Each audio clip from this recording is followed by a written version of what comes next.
petit peu m'occuper de la Pocket Bike. Vous avez pu voir dans le dernier épisode, il a un problème d'embrayage. Alors du coup, je vais le changer. Je vais lui en mettre un œuf. Mais pas un œuf de poule. Un embrayage neuf, tout neuf. Et je vais te montrer toutes les étapes pour le faire. Parce que c'est pas trop compliqué. L'embrayage de tes Pocket se trouve du côté de la chaîne. Si avec une sortie directe. Et si c'est sur une Pocket Cross,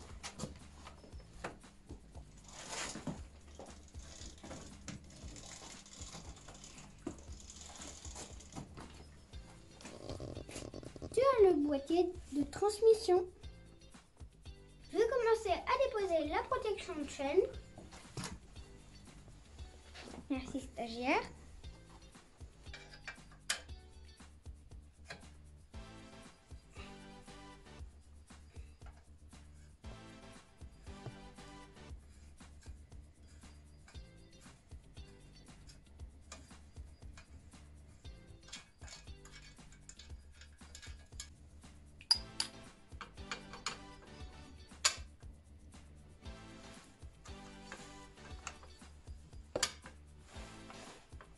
T'es en mode sérieux là ou quoi? Eh, pète un coup. Vraiment quand il fait de la mécanique, faut pas l'embêter. Hein. Là, ça rigole pas là. Ça rigole.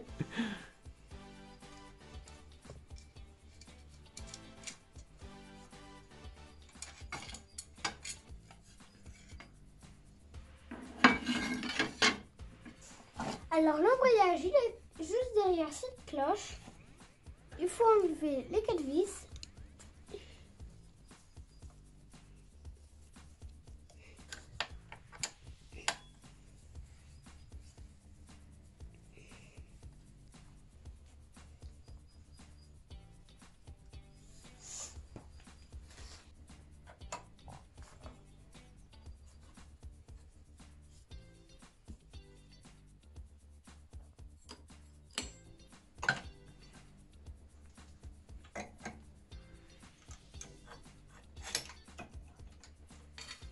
Ça, c'est la cloche d'embrayage.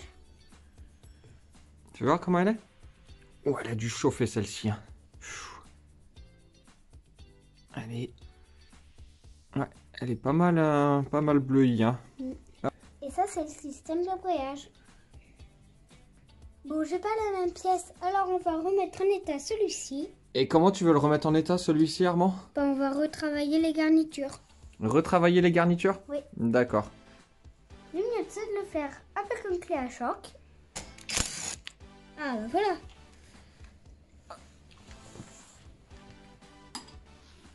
Et ensuite, demander de l'aide au stagiaire.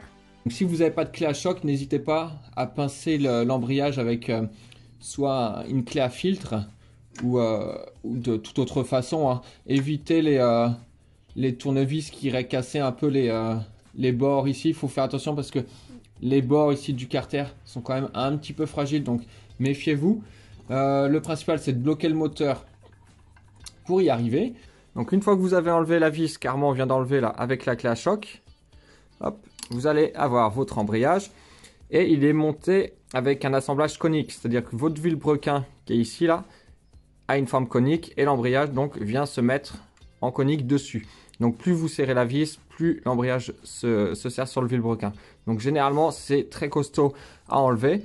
Sur ce type d'embrayage là comme on a ici, on va pouvoir le sortir grâce aux deux petits trous qui sont ici. Hop, hop là, je vais essayer de les montrer avec autre chose. Avec ce petit trou là et celui-ci. En fait il va falloir y mettre une vis dans chacun. Donc essayez de trouver les petites vis qui vont bien. Hop, alors, celle-ci a l'air d'aller dans celui-là. Voilà, et on va mettre ça dans l'autre.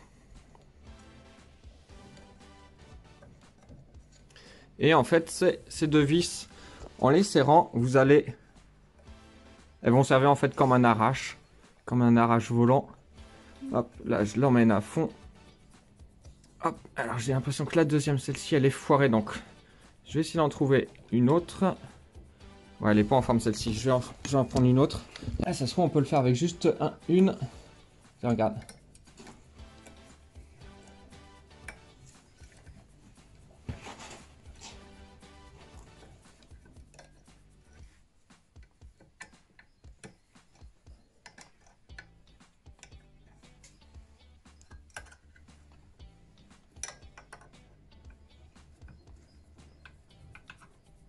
Alors, j'espère qu'il n'est pas foiré le filetage. J'ai l'impression que ça...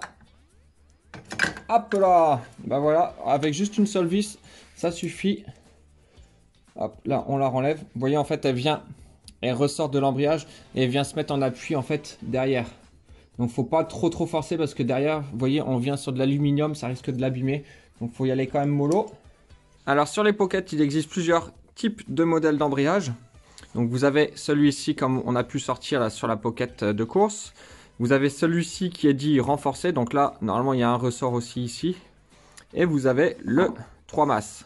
Nous, ce qu'on vous conseille, c'est que plus votre moteur il va être préparé, plus il va falloir aller sur quelque chose comme ça. Sur la Pocket Cross de Armand, qui est ici, là, on a un moteur qui est d'origine. Donc, on est resté sur cet embrayage-là. C'est un embrayage qui va demander très peu de tours au moteur pour pouvoir s'ouvrir et venir coller parce que les masses sont assez légères et les ressorts sont pas trop durs. Celui-ci, il va demander au moteur de prendre un peu plus de tours avant de s'ouvrir parce que les masses sont tenues par des ressorts qui sont beaucoup plus solides. Et puis ici, hop là, et puis ici sur ce modèle là, donc c'est un système un petit peu différent avec un réglage ici. Et plus vous allez desserrer, plus vous allez libérer les masses pour qu'elles aillent accrocher rapidement. Donc les masses, quand elles s'ouvrent, donc là vous avez la première ici, la deuxième ici, elles viennent se prendre dans la cloche d'embrayage. Vous voyez là, on voit les marques là où elles viennent frotter. Et en fait, cette cloche d'embrayage, une fois que les masses, par la force centrifuge, viennent se plaquer dessus, hop, elles viennent faire tourner le pignon. Donc là, le problème avec cet embrayage là, vous voyez, c'est qu'il est complètement glacé. Vous voyez comme la surface elle est brillante. Hop, alors qu'un embrayage neuf, vous voyez, on a une surface très mate qui accroche bien. Donc ce qu'on va faire, c'est qu'on va le déglacer. Celui-ci, on va le faire au papier de verre, voir ce que ça donne. Et puis vraiment, si on n'arrive pas à avoir un bon résultat, on fera un changement de l'embrayage complet. Ça coûte pas bien cher. Allez Armand, je te laisse faire le déglaçage de l'embrayage. Ok. Allez.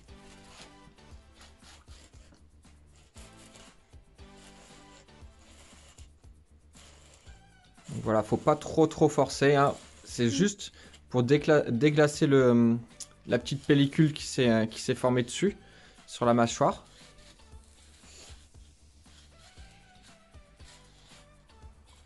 Tiens, fais-moi voir Armand. Ouais, c'est pas mal déjà, c'est pas mal. Alors essaye de garder le sens dans lequel tu le faisais. Voilà, c'est très bien. Bien le faire à plat.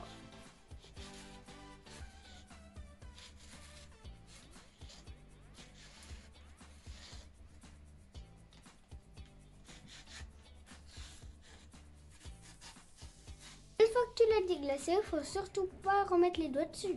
Parce que ça remettra du gras sur la garniture. Mais le gras, c'est la vie. Et pour un embrayage, c'est pas bon. Le gras, c'est la vie. Tu lui mettre un coup de nettoyant et le remonter sur ta moto.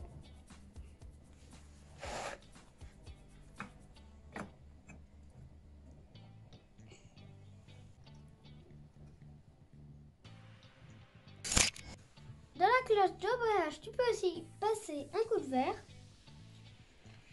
Un coup de verre? De papier vert. Ah, de papier de verre. Moi, un petit coup de verre, c'est pas la même chose pour moi. Pour toi, c'est du vin. Bien, avec modération. Montre-nous ce que tu fais en même temps. Vas-y, continue, mais... Voilà, super.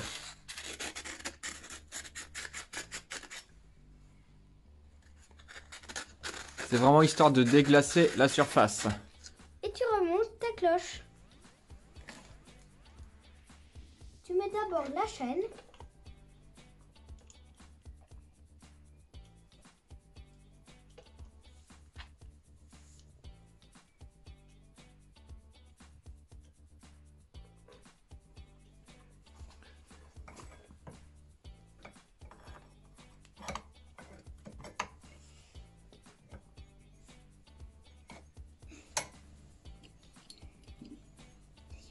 là. Je te passe tes premières vis. Est-ce que tu veux que je te tienne la pièce pour pouvoir mettre les vis ou... Ouais.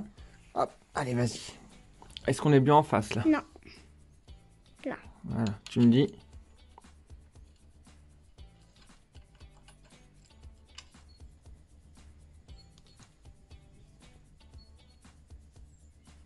Tu vois, ça retend la chaîne directement là. Ouais. Alors, approche les 4 vis avant de tout serrer à fond. Approche vraiment les 4 vis. Comme ça, tu vas bien caler la cloche sur le carter moteur. Ouais. Et pendant qu'Armand remonte ça, on a pensé aussi, en regardant la vidéo qu'on a fait la semaine dernière sur cette Pocket là, si vous ne l'avez pas vue, je vous la mets là en fiche.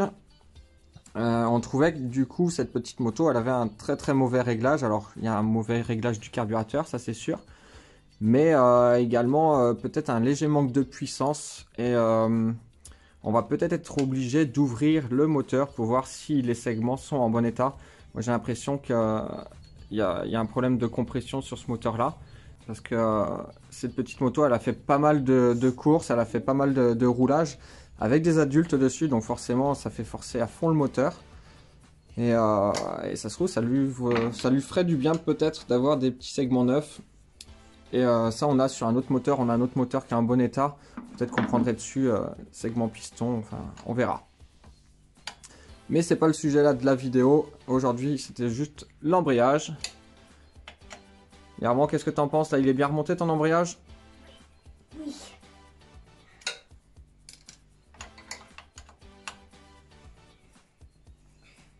Tu vois, c'est pas compliqué de changer un embrayage. C'est sûr, tu peux le faire toi-même. Si tu as regardé la vidéo jusque-là, n'hésite pas à t'abonner. En plus, je vais bientôt avoir une nouvelle moto. Alors, si tu veux la voir, le petit bouton en bas, la cloche des notifications, un petit pouce bleu et mets-moi un commentaire. Ça me fait toujours plaisir. Sur ce, je te dis à la semaine prochaine. Salut! Attends, fais voir tes mains. Ah, et ton bec aussi, ton visage. Oh là là, mais t'as fait de la mécanique avec ton front, quoi. Non, j'ai Allez, fait la va te laver. Allez, file te laver.